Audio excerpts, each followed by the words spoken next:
In the scorching Arizona territory of 1867, a desperate black mother named Mercy Washington faces an impossible choice: watch her infant son starve, or accept a mysterious rancher's offer that could either save them both or destroy what little dignity she has left. When her violent past catches up with her in the form of a ruthless cavalry officer claiming ownership of her child, will the fragile sanctuary she's built with James Hartwell prove strong enough to protect the love that's grown between them? A baby's weak cry cuts through the blazing heat of Tucson's dusty marketplace, where flies buzz around rotting fruit and the smell of unwashed bodies mixes with desert sage. Mercy Washington presses her infant son closer to her chest, feeling how light he has become after 3 days without milk. Her empty stomach twists with pain, but Samuel's hunger matters more than her own. The Arizona Territory sun beats down like a hammer on anvil the spring morning in 1867, turning the adobe buildings into ovens and making every breath feel like swallowing fire. Mercy's threadbare dress sticks to her skin as she walks between the market stalls, searching for someone, anyone, who might offer work to a desperate woman with a baby. "Please, sir," she whispers to the blacksmith, bouncing Samuel gently as he whimpers. "I can sweep, clean, anything you need." The burly man barely glances up from his forge. "Got no use for your kind here. Move along." Each rejection hits like a physical blow. The hotel owner waves her away before she can finish speaking. The general storekeeper points to a sign that reads "No loitering" when she asks about washing dishes. Even the church deacon turns his back when she approaches the mission steps. Mercy finds herself in the town square, where a few scraggly mesquite trees offer thin shade. Samuel's cries have grown weaker, which frightens her more than when they were strong. She reaches inside her worn shawl and pulls out the only thing of value she owns: her mother's silver locket, the one treasure that survived her journey west. The pawn shop owner examines it with cold eyes. $2, he grunts. "But it's real silver with a pearl inside. It belonged to my mother. $2. Take it or leave it." $2 might buy enough cornmeal to last a week, maybe 2 if she stretches it thin. But then what? Mercy's hands shake as she holds the locket, remembering her mother's voice. "This will always remind you that you're loved, child. Never forget your worth." The pawn shop owner taps his fingers impatiently. Other customers push past her, their faces hard with frontier survival instincts that leave no room for charity. In this harsh land, everyone looks out for themselves first. Mercy tucks the locket back into her shawl. $2 won't solve anything. It will only delay the inevitable. She needs something more permanent, more stable. As she steps back into the blazing street, Samuel's cries pierce the air again, and passers-by hurry away as if poverty might be contagious. A woman in a fine blue dress crosses to the other side of the street rather than walk near them. A group of cowboys laughs and points from the saloon porch. Mercy has become invisible to decent society and entertainment to the indecent. She finds herself near the livery stable, where horses stamp and snort in their stalls. The familiar sounds remind her of better times, before Samuel's father had ridden away with promises he never intended to keep. Before she had learned that love could be as cruel as the desert wind. The stable owner, an older Mexican man with kind eyes, notices her standing in his doorway. "Señora, you look tired. There is shade inside, and water for the little one." "Thank you," Mercy whispers, gratitude making her voice crack. "I don't have money to pay you." "Did I ask for money?" Miguel Hernandez gestures toward a pile of hay bales. "Rest here while I work. The baby needs his mama strong." For a few precious minutes, Mercy allows herself to sit in the cool darkness of the stable. Samuel stops crying and looks around with curious eyes, as if he too appreciates this small kindness. Miguel hums Spanish lullabies while he brushes down a chestnut mare, and the gentle sounds make Mercy's chest tight with longing for a life where such peace might be possible.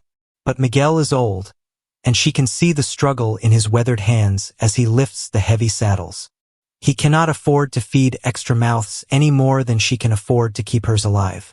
As afternoon shadows grow longer, Mercy knows she cannot stay here forever.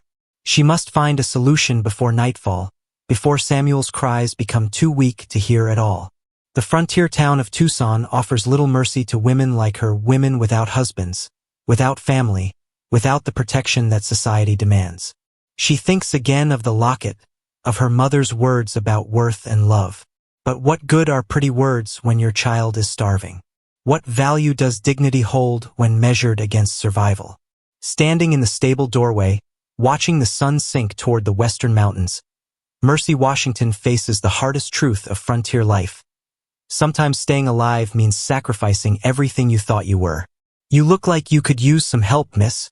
The voice comes from behind Mercy, deep and steady like distant thunder. She turns quickly, instinctively pulling Samuel closer to her chest. A tall man in clean clothes stands near the stable entrance, his brown coat well-tailored despite the dust of travel. His hat sits perfectly straight, and his boots shine with recent polish signs of prosperity that make Mercy immediately wary. "I'm James Hartwell," he says, removing his hat to reveal sandy hair that catches the late afternoon light. His pale blue eyes study her face with an expression she cannot read. Not pity exactly, but something more complicated. Mercy lifts her chin despite her exhaustion. "We're managing just fine. Thank you, Mr. Hartwell." A slight smile touches the corners of his mouth. "I'm sure you are, but there's a difference between managing and living well." He glances at Samuel, whose tiny fist has emerged from his blanket. "That's a fine boy you have there." Something in his tone makes warning bells ring in Mercy's mind. In her experience, when well-dressed strangers show interest in desperate women with babies, their intentions are rarely honorable. She has heard whispers of what happens to women who disappear with such men. "What do you want, Mr. Hartwell?" Her voice comes out sharper than she intended. Direct. I appreciate that in a person. James steps closer, but not close enough to seem threatening. "I have a ranch about 15 miles northwest of here. Good water, decent grazing land, a solid house. What I don't have is someone to help run the household." Mercy's heart begins beating faster. "What exactly are you suggesting?" "Honest work for honest pay. Cooking, cleaning, general housekeeping. In return, you and your son would have a roof over your heads, regular meals, and a small wage besides." His eyes never leave her face. "It's a fair offer, miss." "Washington. Mercy Washington." She shifts Samuel in her arms, studying this stranger who seems too good to be true. "And what would you expect from me?" "Really?" The question hangs in the dusty air between them. James's expression remains steady, but she catches something flickering across his features, old pain, carefully hidden. "I expect you to keep house and earn your keep through hard work. Nothing more, nothing less." His voice carries conviction, but Mercy has learned not to trust men's words too quickly. "How do I know you're telling the truth? How do I know you won't expect other things once we're miles from town?" James considers this, seeming to understand her caution. "You don't know. Just like I don't know if you're honest, hardworking, or trustworthy. Sometimes in life we have to take chances on people." Miguel appears from deeper in the stable, leading the chestnut mare toward her stall. He nods respectfully to James. "Buenas tardes, Señor Hartwell. Your horse, she is ready." "Thank you, Miguel." James pulls coins from his pocket and presses them into the older man's hand. "For your trouble, and a little extra for your kindness to this lady and her child." The gesture surprises Mercy. Most wealthy men barely acknowledge workers like Miguel, let alone tip them generously. She watches James's face as he speaks to Miguel in careful Spanish, asking about his family and thanking him for the good care of his horse. "You speak Spanish," Mercy observes. "A man learns what he needs to survive out here. Miguel taught me most of what I know." James turns back to her. "Miss Washington, I won't lie to you. Ranch life is hard, and you'd be isolated from town. But you'd be safe, and your boy would grow up healthy and strong." Samuel chooses that moment to let out a weak cry, his tiny voice reminding Mercy of their desperate situation. She looks down at his pale face, at the way his clothes hang loose on his shrinking frame, and feels her resolve cracking. "How do I know you won't change the terms once we're there? How do I know you won't decide you want payment in ways I can't give?" James's jaw tightens slightly. Because I give you my word as a gentleman. And because... He pauses, seeming to struggle with something internal. Because I know what it's like to be alone in the world. Sometimes we all need someone to believe in us when we can't believe in ourselves. The sincerity in his voice catches Mercy off guard.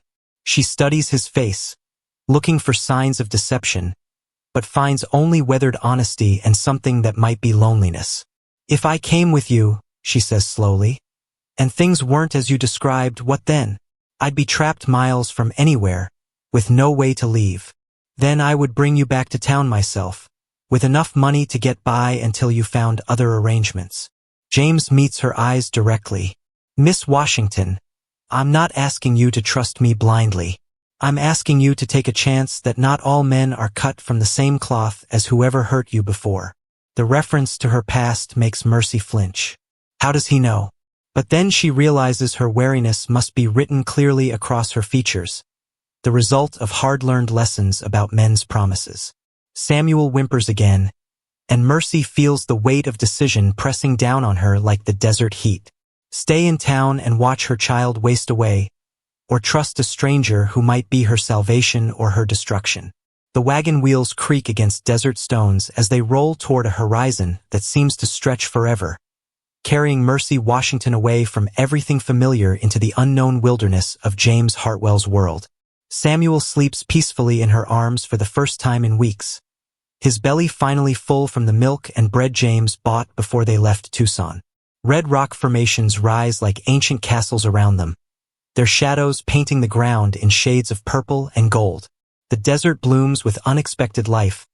Bright yellow flowers peek between cacti, and somewhere in the distance, a hawk circles on invisible currents of air. It's beautiful out here, Mercy admits, surprised by her own words. She had expected wilderness to feel threatening, but something about this vast landscape makes her feel small in a peaceful way, as if her troubles matter less under such an enormous sky. James guides the horses around a cluster of beryl cacti. Most people see only the harshness at first. Takes time to notice the beauty hiding underneath. Something in his voice suggests he might be talking about more than just the desert. Mercy glances at his profile, wondering what stories hide behind those weathered features. His hands on the reins are steady and sure, calloused from work but gentle with the animals. How long have you lived out here? She asks. 3 years come autumn. Came west after. He pauses, seeming to choose his words carefully. After my life back in Missouri ended. The careful phrasing intrigues her. Most men would say they came for opportunity or adventure. James speaks like someone running from ghosts. They crest a small hill, and Mercy gasps at the sight below. A valley opens before them, green with cottonwood trees that line a silver thread of creek. Nestled among the trees sits a house not grand, but solid and welcoming, with a wide porch and windows that catch the afternoon sun like friendly eyes. This is it, James says simply. Home. The word hits Mercy with unexpected force. When was the last time she had used that word and meant it? Not since her mother died, certainly. Not since Samuel's father had ridden away with empty promises. The little house below looks like something from a dream she had given up hoping for. As they approach, a man emerges from the barn shorter than James, with graying hair and sun-dark skin. He waves and calls out in Spanish, his voice warm with genuine pleasure. That's Miguel's nephew, Carlos, James explains. He helps with the cattle and horses. Good man, works harder than 3 others put together. Carlos jogs over as they stop near the house, his smile broad and welcoming. Senor James, you bring visitors. Carlos, meet Miss Washington and her son Samuel. They'll be staying with us, helping around the house. Ah, bueno. It's good to have family here again. Carlos reaches up to help Mercy down from the wagon, his manner respectful but friendly. The house. She has been too quiet, no? Mercy catches the word again, and wonders who else might have lived here before. James's carefully neutral expression suggests this is another story she will have to piece together slowly. The inside of the house surprises her with its comfort. The main room has a stone fireplace, handmade furniture that shows skilled craftsmanship, and actual glass windows. Luxuries she had not expected in the middle of nowhere. Everything is clean but has the empty feeling of a place where people exist rather than truly live. Your room is through here, James says, opening a door off the kitchen. Mercy steps inside and stops breathing. A real bed with a colorful quilt, a wooden dresser with a mirror, and most wonderful of all, a rocking chair positioned near the window where morning light streams in. It is more than she has had in longer than she can remember. The baby can sleep here with you, James continues. I had Carlos set up a cradle. It's simple, but it should serve. She turns to find him watching her face anxiously, as if her approval matters to him. It's perfect. Thank you. Relief flickers across his features. The work isn't difficult. I'm usually out checking cattle or in town on business. You'll have plenty of time to care for Samuel. That evening, as Samuel sleeps peacefully in his new cradle, Mercy sits on the front porch with James, listening to coyotes sing in the distance. The desert air carries the scent of sage and night-blooming flowers, and stars appear in numbers that take her breath away. Why are you doing this? She asks quietly. Really, you could have found help in town. Someone without complications. James is quiet for a long moment, his eyes fixed on the horizon. I told you I know what it's like to be alone. That's true, but it's not the whole truth. Mercy waits, sensing this is important. My wife died 3 years ago. Fever took her and our unborn child both. His voice stays steady, but she hears the pain underneath. After that, I couldn't stand being around people who looked at me with pity. So I came here, built this place, told myself I preferred solitude. But you don't. No. Turns out a man can only talk to cattle and horses for so long before he starts longing for human conversation. He glances at her. And when I saw you in town today, desperate and proud and trying so hard to be strong, I recognized something. What? Someone who needed a chance to start over. Same as me. The honesty in his voice moves something deep in Mercy's chest. She has spent so long being seen as a burden, a problem to be avoided, that this simple acceptance feels like a gift beyond price. What if I disappoint you? What if I'm not what you need? James stands, preparing to go inside. Miss Washington, you've already brought more life to this house in one afternoon than it's seen in 3 years. Samuel's laughter during dinner was the best sound these walls have heard in longer than I care to remember. As he reaches the door, he pauses. We're both starting over out here. Maybe we can help each other figure out what that looks like. After he goes inside, Mercy remains on the porch, marveling at the turn her life has taken. This morning she was desperate and alone. Tonight she sits in front of a home where her child sleeps safely, where tomorrow holds promise instead of fear.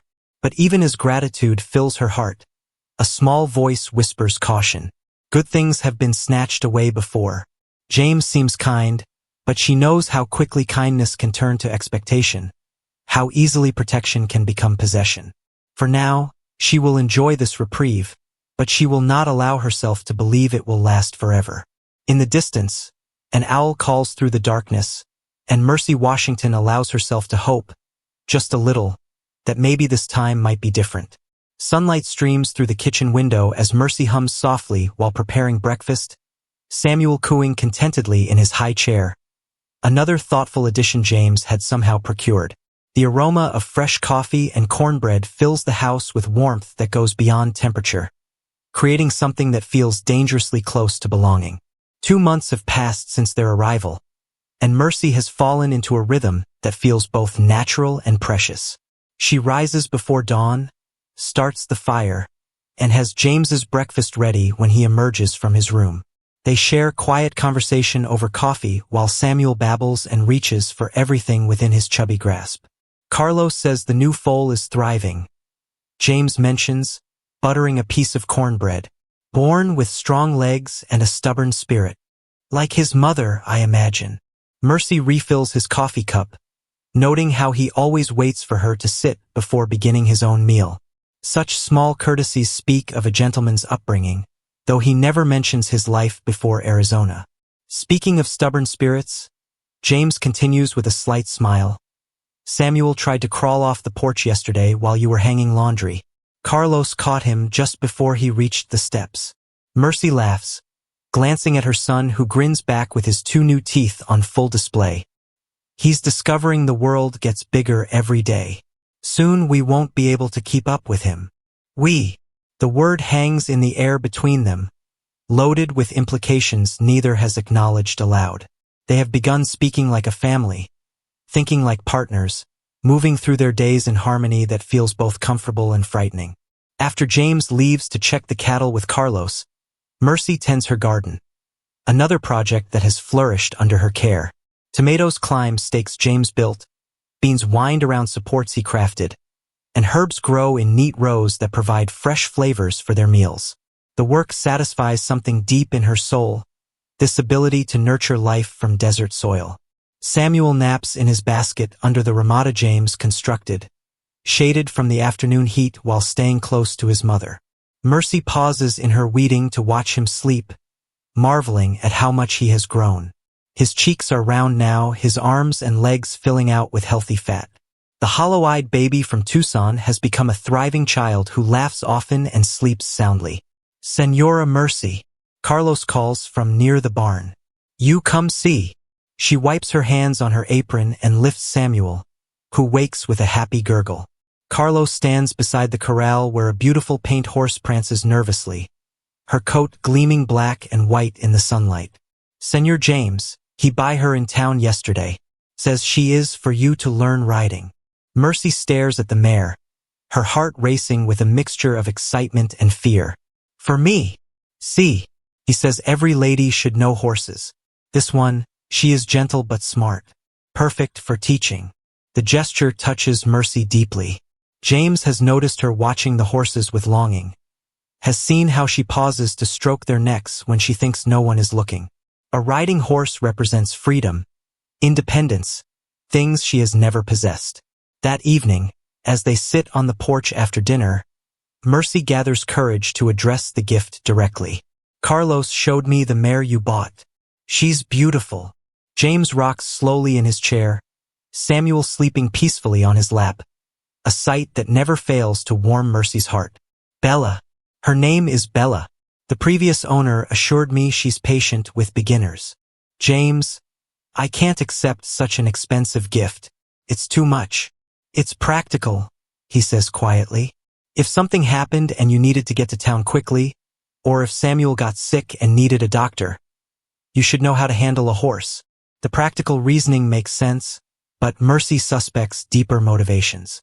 James thinks ahead, plans for contingencies, protects those in his care. The realization that he considers her and Samuel worthy of such protection makes her chest tight with emotions she is not ready to name. "Will you teach me?" "If you'd like. Though I should warn you, I'm not the most patient instructor." "I find that hard to believe." She watches his gentle hands supporting Samuel, remembers countless small kindnesses over the past weeks. "You've been nothing but patient with us." Something shifts in James's expression, a vulnerability he usually keeps hidden. It's easier to be patient when something matters to you. The admission hangs between them like a bridge neither is quite ready to cross. Mercy feels the weight of unspoken feelings, the growing awareness that their arrangement has evolved beyond employer and employee into something more complex and infinitely more dangerous to her carefully guarded heart. "Samuel's taken quite a shine to you," she says, deflecting from the intensity of the moment. The feeling is mutual. James adjusts the sleeping child more comfortably. "He's a good boy, Mercy. Smart and curious. He'll grow up to be a fine man. Thanks to you. Thanks to this place." She gestures toward the valley spread before them. "I never imagined he could have this kind of life." "What kind of life did you imagine for him?" The question catches her off guard. "I don't know. Survival, mostly. Maybe work in a factory or on someone else's ranch. I never dared hope for more than just enough. He deserves more than enough. You both do. Do we?" The question escapes before she can stop it, revealing insecurities she thought she had buried. "Sometimes I wonder if this is all too good to be true." If one day you'll wake up and realize you made a mistake bringing us here. James turns to face her fully, his expression serious. Mercy Washington, you have brought more joy to this house than it has known since I built it. Samuel's laughter, you're singing while you work. The way you've made this place feel like a home instead of just shelter. These are gifts you've given me, not burdens I've taken on. His words pierce through defenses she has maintained for years. Growing up as a free black woman in a hostile world taught her to expect rejection, to be grateful for scraps of kindness, to never believe she deserved genuine care. I'm scared, she admits quietly. I'm scared of believing this is real, of letting myself hope that we truly belong here.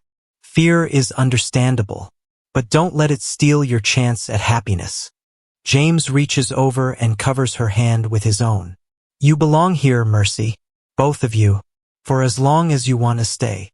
As night settles over the valley and Samuel sleeps peacefully between them, Mercy allows herself to imagine a future in this place. Morning coffee shared in comfortable silence. Seasons changing in their garden. Samuel growing tall and strong under desert skies.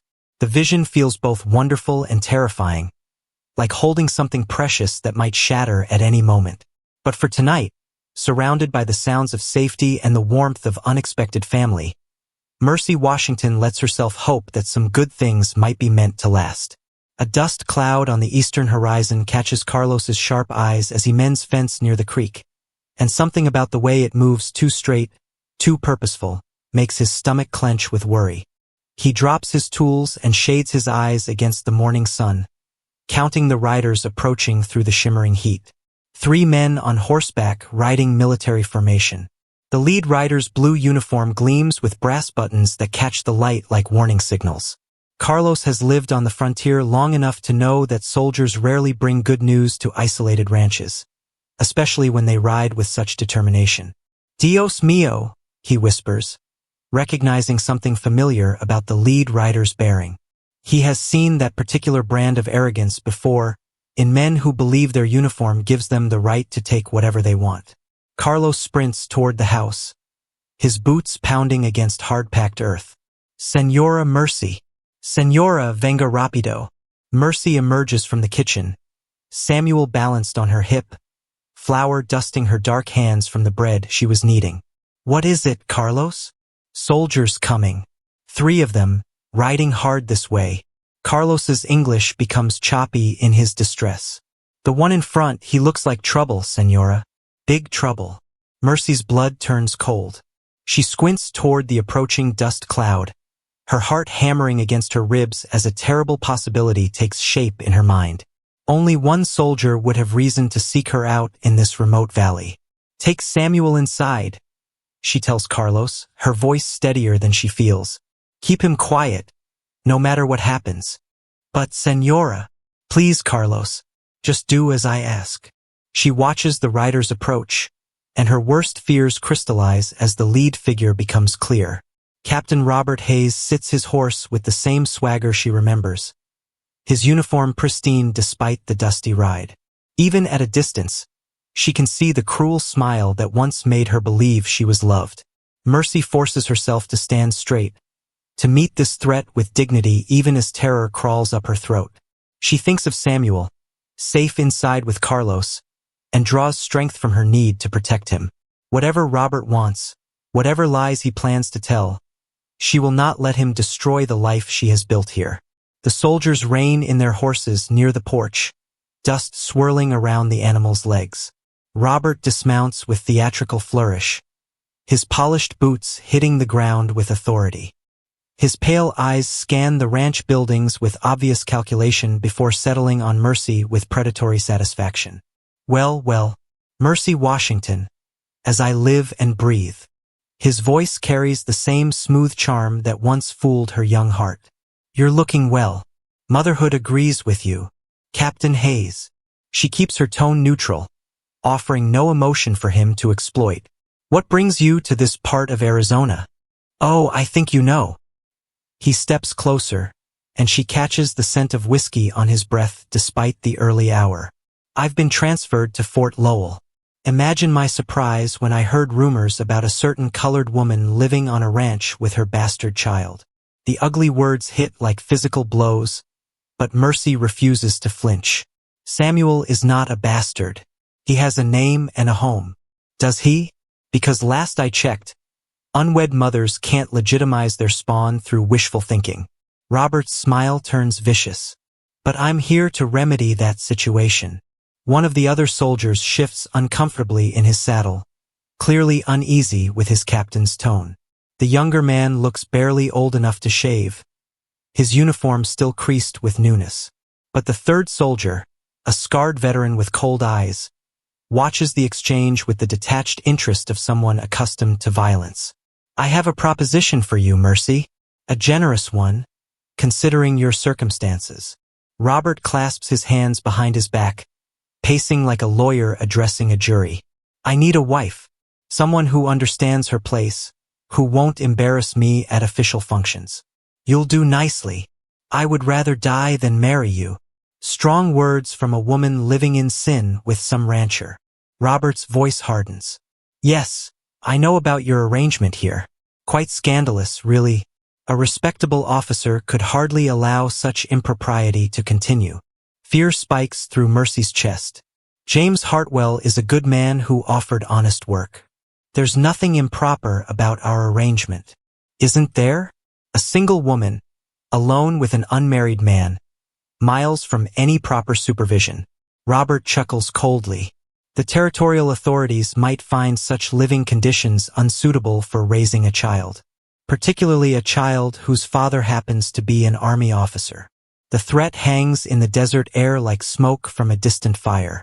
Mercy understands perfectly marry Robert, or watch him use his position to destroy everything she holds dear. You signed away any rights to Samuel when you left us, she says desperately. You made it clear you wanted nothing to do with either of us. I never signed anything, my dear, and circumstances change.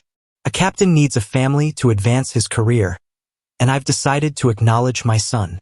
His smile becomes positively reptilian. How generous of me, don't you think? The young soldier clears his throat nervously. Captain, sir, perhaps we should. Shut up, Patterson. Robert doesn't even glance at his subordinate. Adults are talking. Mercy sees something flicker across the young man's face. Disgust, perhaps, or shame. Not all soldiers approve of their captain's methods, but military discipline keeps them silent.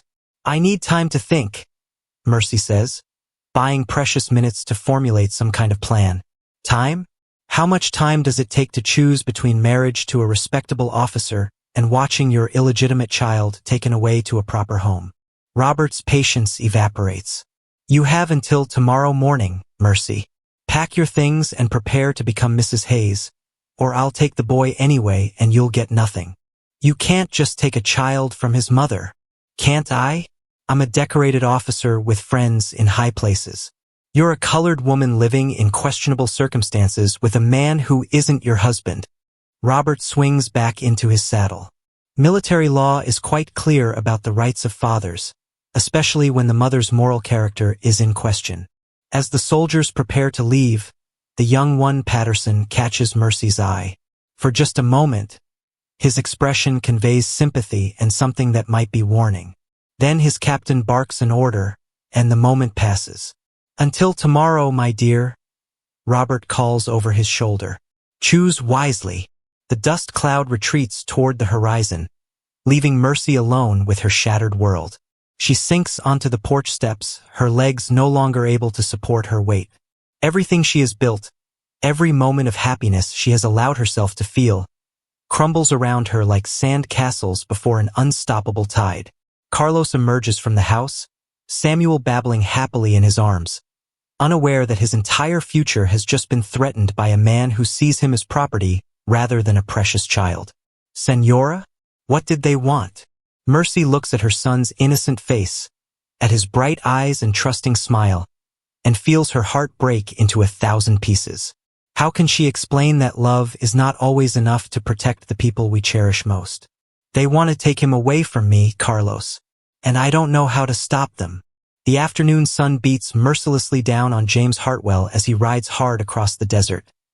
His horse's hooves striking stone and sand in desperate rhythm, while sweat streams down his face beneath his hat brim. Carlos's frantic message still echoes in his mind. "Señor James, come quick!" Soldiers came for Señora Mercy and the Niño. Every muscle in his body screams with urgency as familiar landmarks blur past.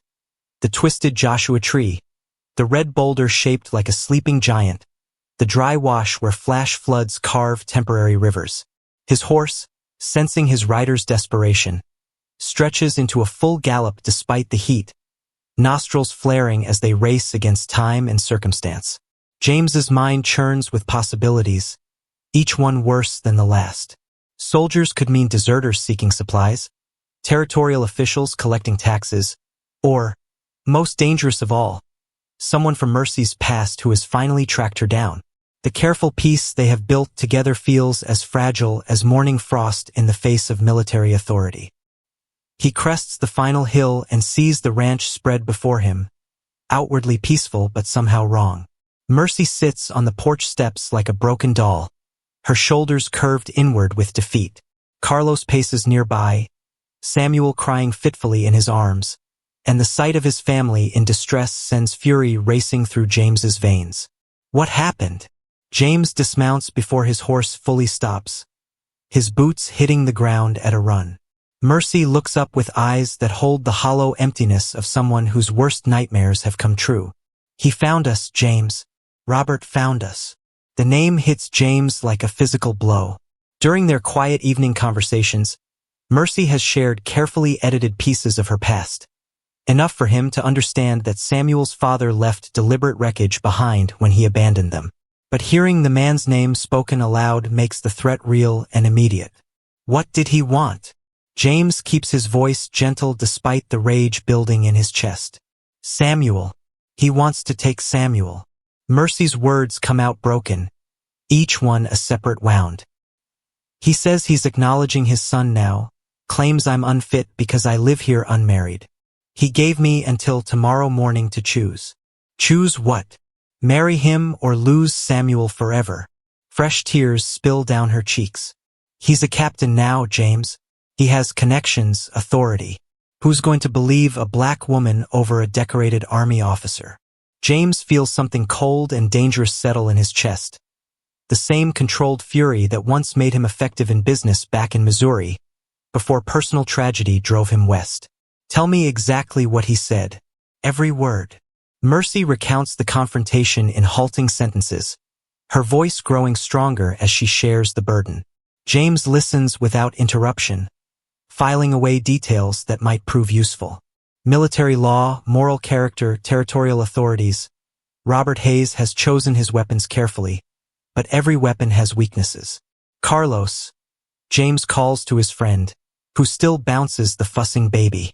Take Samuel inside, get him fed and settled, and send word to Miguel in town. Tell him to find Judge Morrison and ask him to ride out here tonight. Tell him it's urgent. See, Patron. But what will you do? Whatever it takes to protect my family. The words hang in the air, heavy with implication. James has called them his family without hesitation, claiming them in the face of threat with a certainty that makes Mercy's heart race. James, you don't understand. He's not just threatening to take Samuel. He could destroy your reputation, your business connections in town. People will talk if they believe there's impropriety here. Let them talk. James's voice carries deadly calm. I've faced worse than frontier gossip. But your ranch, your life here, means nothing without you and Samuel in it. The admission comes out fierce and honest. Mercy, I should have said this weeks ago, but I was afraid of pushing too fast, of asking more than you were ready to give. She stares at him, hardly daring to hope she understands his meaning. I love you, James continues, the words gaining strength as he speaks them. I love Samuel as if he were my own blood, and I'll be damned if some uniform-wearing coward is going to destroy the best thing that's ever happened to me. The declaration hits Mercy like desert lightning, sudden, powerful, illuminating everything in brilliant clarity. James. There's only one way to protect you both legally. Only one way to give that bastard no grounds to stand on. James drops to one knee beside the porch steps, taking her hands in his calloused ones. Marry me, Mercy. Not for convenience or protection, but because I want to spend every day of my life proving you deserve to be loved completely. Through the window, they can hear Samuel's cries settling into contented gurgles as Carlos works his magic with warm milk and gentle Spanish lullabies. The sounds of domestic peace contrast sharply with the urgency of their situation, reminding them both of what hangs in the balance. It wouldn't be legal, Mercy whispers, though her heart pounds with desperate hope. Territorial law doesn't recognize marriages between people of different races? Actually, it does. James's smile holds grim satisfaction. Arizona territory has no such restrictions. I researched it months ago, when I first started hoping you might feel the same way about me that I feel about you. The revelation stuns her. Months ago. I've been falling in love with you since the day you worried more about your son's hunger than your own pride. Since you made this house feel like a home just by being in it. James's thumbs trace across her knuckles. Say yes, Mercy. Not because you have to, but because you want to build a life together. What if Robert doesn't accept it? What if he fights the marriage anyway? Then we'll fight back. Together. James's expression hardens with determination. I have resources he doesn't know about, connections from my previous life that still carry weight. And Judge Morrison owes me several favors. Hope begins to bloom in Mercy's chest, fragile as a desert flower but real nonetheless. You would do all that? Risk everything for us? I already have risked everything by falling in love with you. The only question now is whether you're willing to risk loving me back. Mercy thinks of the past months, of quiet mornings and peaceful evenings, of James's gentle hands with Samuel and his patient kindness with her fears. She thinks of the life they could build together if they're brave enough to fight for it. Yes, she whispers, then stronger. Yes, James Hartwell, I'll marry you. As the sun sets over their valley, painting the sky in shades of promise and possibility, Mercy Washington prepares to become Mercy Hartwell, not as an act of desperation, but as a declaration of love strong enough to stand against any storm. Judge Morrison's weathered hands shake as he lights his pipe in the pre-dawn darkness, the flame illuminating deep worry lines carved by 30 years of frontier justice, while thunder rumbles ominously across the desert sky. The old man arrived near midnight with urgent news that changed everything. Captain Hayes has friends in territorial government, men who owe him favors and care nothing for justice. The marriage ceremony must happen before sunrise, Judge Morrison explains, his gravelly voice cutting through the tension that fills the ranch house kitchen. Hayes filed papers in Tucson yesterday claiming you're an unfit mother, Mercy. Without legal protection, he can take Samuel within hours. Mercy's wedding dress, hastily altered from her one good Sunday gown, rustles as she paces nervously near the window, watching for the first hint of dawn. Samuel sleeps peacefully in his cradle, unaware that his future hangs by the thinnest of threads. What kind of papers? James asks, his jaw tight with controlled anger. Moral turpitude claims. Says you're living in sin, corrupting a child's upbringing. The judge's disgust shows clearly. Normally such accusations would need proof, but Hayes has military backing. They're treating this as a matter of army jurisdiction. Carlos appears in the doorway, his hat twisted nervously in his hands. Senor James, riders coming from the east. Maybe an hour away, moving fast. Everyone freezes. Hayes wasn't supposed to return until later this morning. His early arrival means their plan is already falling apart. How many riders? James's voice stays steady despite the urgency crackling through the room. Hard to tell in the darkness, but more than 3 this time. Maybe 6 or 7. Judge Morrison stands quickly, stuffing legal papers into his coat. We do this now before they arrive. James, Mercy, stand before me. Carlos, Miguel, you'll serve as witnesses. But it's not even dawn yet, Mercy protests. Won't people question a marriage performed in darkness? They'll question everything anyway. Better to have legal protection and face gossip than lose Samuel to that snake. The judge opens his worn Bible. Besides, God doesn't keep bankers' hours. Miguel emerges from the shadows where he's been keeping watch, his rifle gleaming in the lamplight. The little one, he is awake but quiet, like he knows something important is happening. James takes Mercy's trembling hands, his touch warm and steady against her cold fingers. In the golden glow of oil lamps, surrounded by friends who risk everything to help them, their makeshift wedding carries more meaning than any grand ceremony ever could. Do you, James Hartwell, take Mercy Washington to be your lawfully wedded wife, to love and protect through whatever trials may come? I do. James's voice rings with conviction that makes Mercy's heart soar despite their desperate circumstances. Do you, Mercy Washington, take James Hartwell to be your lawfully wedded husband, to stand with him as equal partner in all things? I do. The words come out stronger than she expected, filled with hope and determination. Thunder crashes overhead as if the sky itself celebrates their union. Rain begins pelting the roof in fat drops that promise a rare desert storm. By the authority vested in me by Arizona territory, I pronounce you husband and wife. Judge Morrison snaps the Bible shut. James, you may kiss your bride. The kiss is gentle but fierce, sealing promises made in crisis but rooted in months of growing love. When they break apart, Mercy wears James's mother's simple gold band, another surprise he somehow managed to procure. Now sign these papers quickly, the judge instructs. We need everything documented before Hayes arrives. As they complete the legal formalities, Carlos returns from his lookout post, his expression grim. They're closer now, senor. Maybe 30 minutes. How many?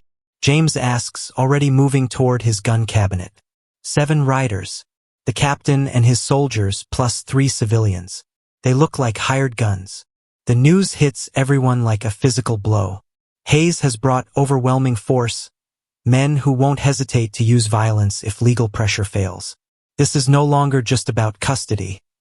This is about destroying anyone who stands in his way. Why would he bring gunmen? Mercy whispers, terror creeping into her voice.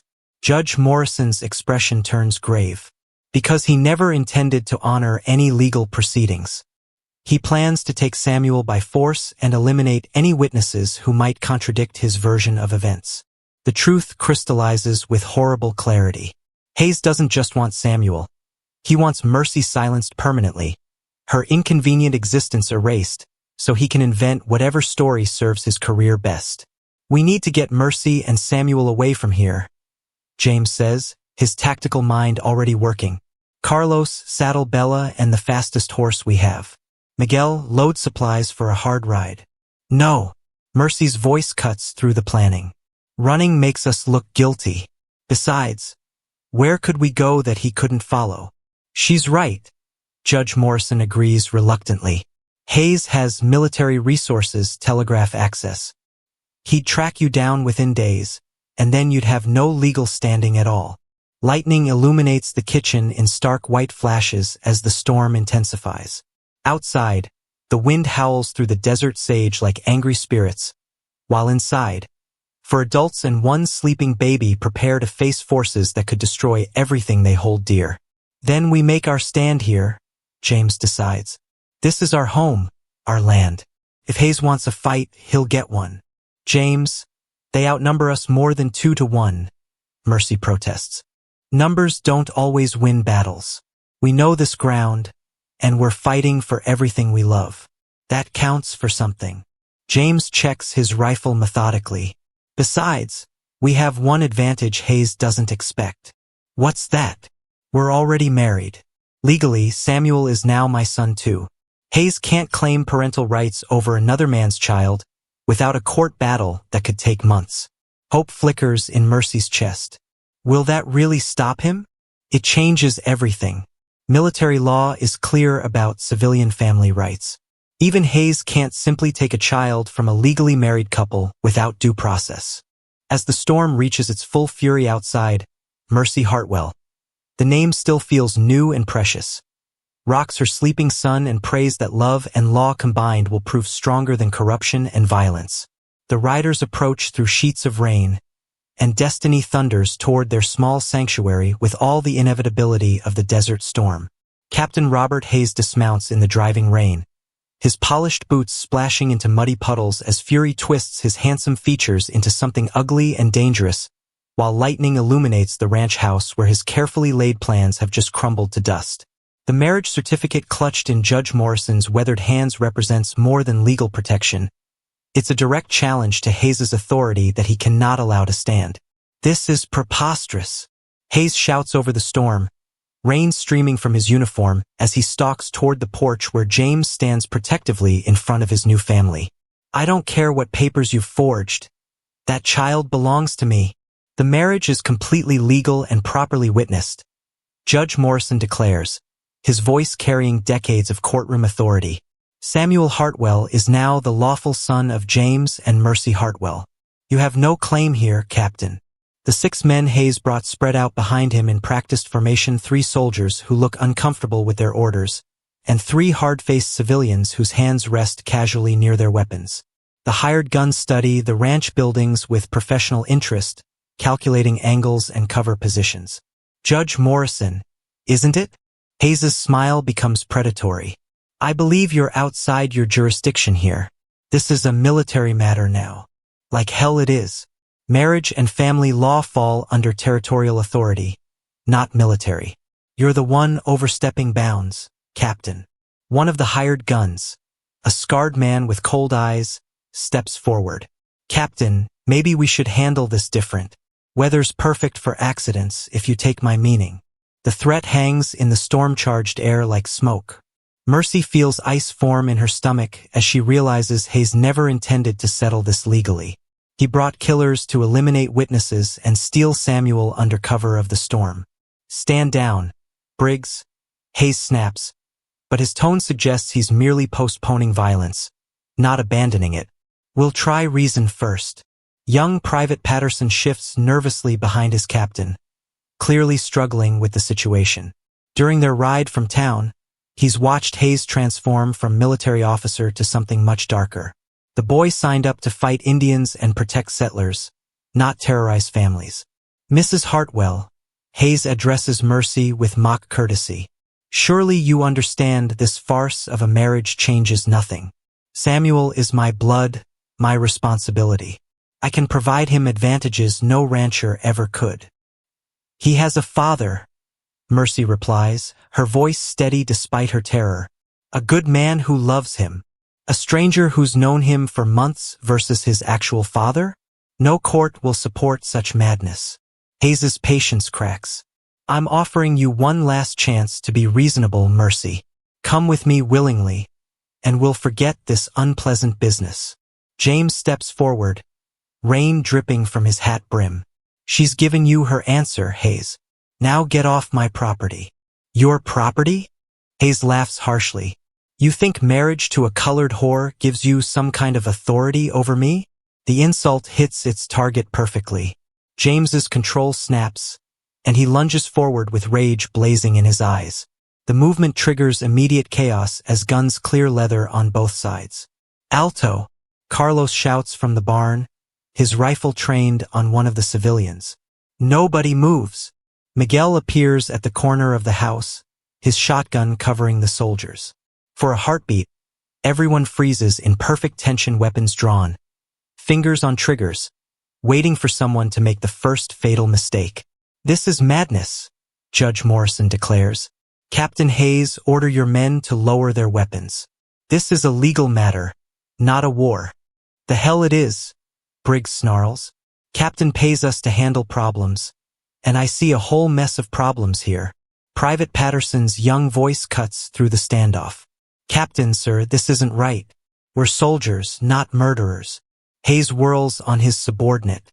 "You'll follow orders, Private, or face court-martial for insubordination." "What orders, sir? Murder civilians? Kidnap children?" Patterson's rifle wavers as his conscience wars with military discipline. "This isn't what I swore to defend." The private's rebellion creates a crack in Hayes's authority. The other soldiers exchange uncertain glances, their own doubts growing visible. They signed up to fight honorable battles, not participate in what looks increasingly like criminal conspiracy. Patterson, you're relieved of duty, Hayes snaps. Sergeant Wilson, arrest that man for mutiny. But Sergeant Wilson, a grizzled veteran with 30 years of service, slowly shakes his head. Can't do that, Captain. Boy's right. This ain't military business anymore. The defection of his own men pushes Hayes over the edge. His carefully maintained officer's demeanor crumbles, revealing the desperate man beneath. Fine. Briggs, handle this your way. Kill them all if necessary, but I want that child. The hired gunman grins with anticipation, but before he can move, a new voice cuts through the storm. I wouldn't do that if I were you. Everyone turns to see a tall man in a marshal's badge emerging from the storm, rain streaming from his black coat. Behind him ride 4 more lawmen, their rifles already trained on Hayes's group. Marshal Wade, Judge Morrison calls with obvious relief. About time you got here. Sorry for the delay, Judge. Had to collect some interesting documents from the telegraph office in Tucson. Marshal Wade's weathered face shows grim satisfaction. Seems Captain Hayes has been a busy man, forging military orders, bribing officials, threatening civilians. Quite a list of federal crimes. Hayes's face goes white as his world collapses around him. You can't prove anything. Actually, I can. Your friend in the territorial office kept very detailed records of your bribes. Amazing how quickly men confess when faced with prison time. The marshal signals his deputies, who move to surround Hayes's group. Robert Hayes, you're under arrest for conspiracy, bribery, and attempted kidnapping. As federal marshals take Hayes into custody, his hired guns surrender without resistance. The soldiers, freed from illegal orders, step away from their disgraced captain with visible relief. Through the chaos, Mercy clutches Samuel close, hardly daring to believe their nightmare might finally be ending. James wraps protective arms around both of them, his voice rough with emotion. It's over, Mrs. Hartwell. We're safe. The storm begins to break as Hayes is led away in shackles, and the first rays of dawn pierce the clouds like promises of hope. In the aftermath of violence that never came, a new family stands together on their porch, legally bound and genuinely free at last. 3 weeks after the storm that changed everything, Mercy Hartwell sits in the rocking chair James built for her, watching her husband teach Samuel to take his first wobbly steps across the sun-warmed wooden floor, while her heart struggles with emotions too complex for simple happiness. The legal papers declaring her marriage and Samuel's adoption lie safely in their bedroom dresser. But the scars left by years of believing she was worthless don't heal as quickly as official documents can be signed. Come on, little man, James encourages, crouched with arms outstretched as Samuel toddles toward him with determined concentration. Just a few more steps to Papa. The word Papa still makes Mercy's chest tight with wonder. James has embraced fatherhood with the same quiet devotion he shows everything he cares about, never once treating Samuel as anything less than his own blood. But sometimes, in quiet moments like this, Mercy finds herself waiting for the other shoe to drop. You're brooding again, James observes without looking away from Samuel, who has plopped down on his bottom and is examining his own feet with scientific interest. I'm not brooding. I'm thinking about what demons are hiding in the shadows, waiting to steal your happiness. James finally meets her eyes, his expression gentle but knowing. Mercy, Hayes is in federal prison. The threat is over. I know that in my head, but in my heart, she struggles to find words for feelings that seem too foolish to voice. I keep waiting for someone to tell me this is all a mistake, that I don't deserve any of this. James abandons his position on the floor and comes to kneel beside her chair, taking her hands in his work-roughened ones. Talk to me. What's really bothering you? The question opens floodgates Mercy has been holding back for weeks. Look at us, James. Really look. You're an educated man from a good family, with property and respect. I'm a former slave's daughter who was desperate enough to sell herself for a bag of cornmeal. What do you think people in town are saying about your choice of wife? I don't care what they're saying. But I do. The admission comes out more forcefully than she intended. Yesterday, when we went to buy supplies, I saw how Mrs. Fletcher looked at me, how she pulled her children away like I might contaminate them. And Mr. Bradley at the bank. The way he spoke to you, like he was disappointed in your judgment. James's jaw tightens. Bradley's opinions matter less than horse droppings to me. They should matter, though. Your reputation affects your business, your standing in the community. And now you're tied to me, to my past, to all the gossip and judgment that comes with marrying someone like me. Someone like you? James's voice carries dangerous quiet. You mean someone brave enough to sacrifice everything for her child? Someone who turned a house into a home just by being in it? Someone who works harder than most men I know and never complains. I mean someone society sees as beneath you. Society can go to hell. The vehemence in his voice surprises them both. James rarely loses his temper, but the sight of his wife tearing herself apart with insecurities brings fire to his normally calm demeanor. Mercy, listen to me carefully. I married you because I love you.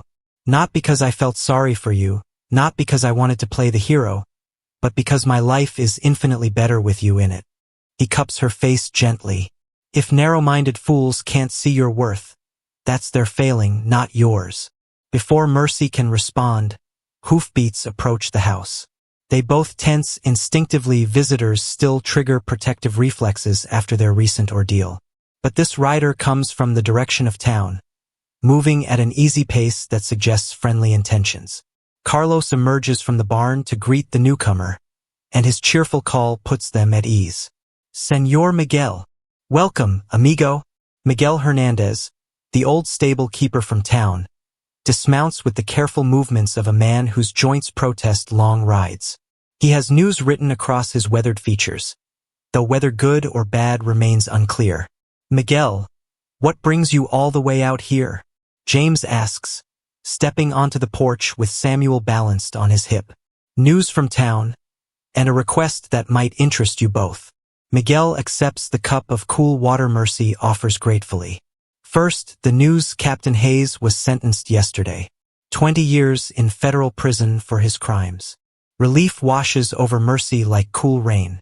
20 years means Samuel will be grown before Hayes could ever threaten them again, even if he serves only half his sentence.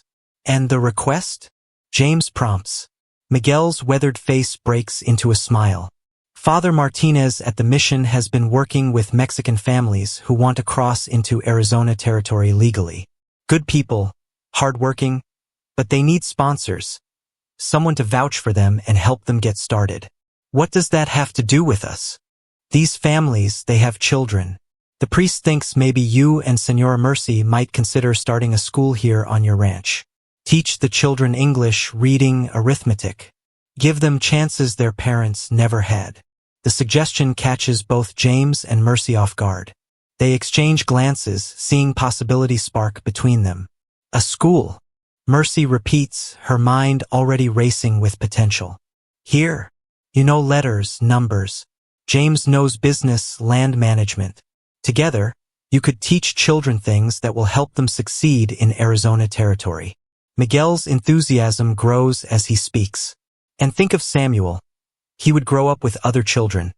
Learn that families come in all colors and speak many languages. The idea takes root in Mercy's imagination with startling speed. She has always loved teaching. Before Samuel was born, she helped other slave children learn to read in secret. The thought of building something positive, something that helps other families achieve their dreams, appeals to something deep in her soul. It would require resources. James muses, his practical mind already working through logistics, buildings, supplies, books. The territorial government offers grants for education initiatives, Miguel explains, and several merchants in town have expressed interest in supporting such a project.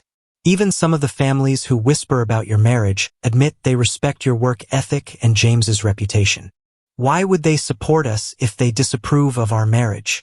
Mercy asks. Because results matter more than prejudice to practical people. They see how you've improved this ranch, how hard you both work. They may not approve of your choices, but they recognize your character. As the afternoon wears on and Miguel shares more details about the families, seeking new lives in Arizona territory. Mercy feels something shift inside her chest. Instead of hiding from society's judgment, they could build something that proves their worth through action rather than words. What do you think? James asks after Miguel has departed with promises to return with more information. Mercy looks around their valley, at the house they've made into a home, the garden flourishing under her care, the peaceful creek where Samuel will learn to fish. Adding children's laughter to this place, filling empty buildings with the sounds of learning and growth, feels like the natural next step in their journey. I think, she says slowly, that maybe it's time to stop worrying about what people think we deserve and start showing them what we're capable of creating. James's smile holds pride and love in equal measure. Mrs. Hartwell, I believe you've just found your calling. As the sun sets over their valley, painting the sky in shades of promise, Mercy Washington Hartwell begins to understand that worth isn't something granted by others. It's something you build through the choices you make and the lives you touch with purpose and love. 6 months later, the sound of children's laughter rings across the Hartwell Ranch like music made from pure joy, filling spaces that once knew only adult conversation with the boundless energy of 8 students who arrive each morning eager to learn what wonders await in their desert classroom. Mercy stands at the front of the converted barn, watching young faces bent over slates as they practice writing their names in careful English letters, and marvels at how completely her life has transformed from desperate survival to purposeful abundance. Senora Mercy, I finished, 8-year-old Maria Gonzalez announces, holding up her slate with pride. Her family crossed from Sonora 3 months ago, and her quick mind devours every lesson with hunger that reminds Mercy of her own childhood thirst for knowledge. Excellent work, Maria. Now help your brother with his letters while I check on the others. Mercy moves between the rough wooden desks James built, each one representing another child's chance at a better future. Samuel, now walking confidently and babbling in a mixture of English and Spanish picked up from his classmates, plays contentedly with wooden blocks in the corner while his adopted cousins learn the skills that will shape their American dreams. At 18 months old, he already shows signs of his mother's intelligence and his father's steady determination. How are our scholars today? James asks, appearing in the doorway with dust on his clothes from morning ranch work. The children call out greetings in accented English, their faces lighting up at the sight of the man they've learned to trust and respect. Learning about fractions today, Mercy explains, indicating the lesson written on their makeshift blackboard. And this afternoon, you promised to teach them about measuring land boundaries, right? Mathematics becomes much more interesting when you can apply it to real property. James surveys the eager young faces. Who can tell me why knowing exactly where your land ends matters when you're a rancher? Hands shoot up around the room as children compete to demonstrate their growing understanding of practical applications. This integration of academic learning with real-world skills has become the school's signature approach, preparing students not just to read and write, but to succeed as landowners and business people in their new country. After morning lessons end and the children scatter for lunch and free time, Mercy finds herself walking the property boundaries with James, discussing plans for expanding their educational program. Word has spread beyond the Mexican families to include children from the growing town of Tucson, and they've received inquiries from as far away as Phoenix. Mrs. Bradley wants to enroll her twins. James mentions, his tone carefully neutral. Mercy raises an eyebrow. The same Mrs. Bradley who used to cross the street to avoid me? The very same. Apparently, her husband has been impressed by the progress our students show when they come to his bank with their parents. Good education overcomes a lot of social prejudice. They pause beside the creek where James is building a new classroom to accommodate their growing enrollment. The sound of hammering rings across the valley as Carlos and his cousins work on the frame, their labor funded by territorial grants and private donations from families who've seen the school's results. Sometimes I can hardly believe this is real, Mercy admits, watching Samuel toddle after a butterfly while the older children play games that teach them English vocabulary. A year ago, I was ready to sell myself for food money. Now we're teaching children, building futures, making a difference. You were always making a difference, James corrects gently. You just didn't have the opportunity to show it. A rider approaches from the direction of town, and they recognize Father Martinez's slight figure on his elderly mule. The priest has become a regular visitor, checking on his families and offering support for the school's mission. "Senor and Senora Hartwell," he calls cheerfully. "I bring wonderful news." They gather on the porch where the priest accepts Mercy's offer of cool water and fresh bread with gratitude that never seems forced or patronizing. In Father Martinez, they found a true ally who judges people by their actions rather than their backgrounds. "The territorial government has approved funding for a permanent school building," he announces, his eyes twinkling with pleasure. "And they want to use your program as a model for other communities throughout Arizona territory." The news hits them like a physical blow, not painful but overwhelming in its implications. Official recognition means stability, resources, and the ability to help even more families achieve their American dreams. "They want us to train other teachers?" Mercy asks, hardly daring to believe such respect could be offered to someone like her. "They want you to design a curriculum that other communities can adapt to their needs. Your combination of academic instruction and practical skills training has impressed officials in Phoenix." Father Martinez's smile grows wider. "They're calling it the Hartwell method." James squeezes Mercy's hand, understanding the magnitude of this moment. Society that once rejected her now seeks to learn from her innovations. The woman who thought herself worthless has become someone whose ideas shape territorial policy. "There's more," the priest continues. "A delegation from the territorial capital wants to visit next month. They're considering recommending your program for federal funding as well." As the implications sink in, Mercy feels tears threatening. Not tears of sadness or fear, but overwhelming gratitude for a journey that began in desperation and led to purpose beyond her wildest dreams. That evening, as they sit on their porch watching the sunset paint their valley in shades of gold and crimson, James voices the question they've both been considering. Are you ready for that kind of attention? Federal recognition means newspaper articles, official visitors, scrutiny of every aspect of our lives. Mercy considers this, watching Samuel play happily with blocks that spell out simple words. I used to be afraid of people looking too closely at who I am. But now I think maybe it's time the world saw what's possible when you give people chances instead of just judgment. Even if it means some folks will criticize our marriage, our methods, our very right to exist as a family. Especially then. Mercy's voice carries new strength, forged in the fires of adversity and tempered by success. Samuel deserves to grow up in a world where worth is measured by contribution, not color, where love matters more than convention. As stars emerge in the vast desert sky, Mercy Washington Hartwell understands that her story has become larger than personal survival. It's become a testament to the transformative power of believing in human potential, of seeing worth where others see only problems. The woman who once thought herself good for nothing has discovered she's good for everything that truly matters. Love, family, education, hope, and the courage to build a better world one child at a time. In the distance, a coyote calls to its pack, and the desert answers with the eternal song of survival and renewal. Tomorrow will bring new challenges, new opportunities to prove that worth isn't inherited or granted. It's earned through the daily choice to make life better for those who come after us.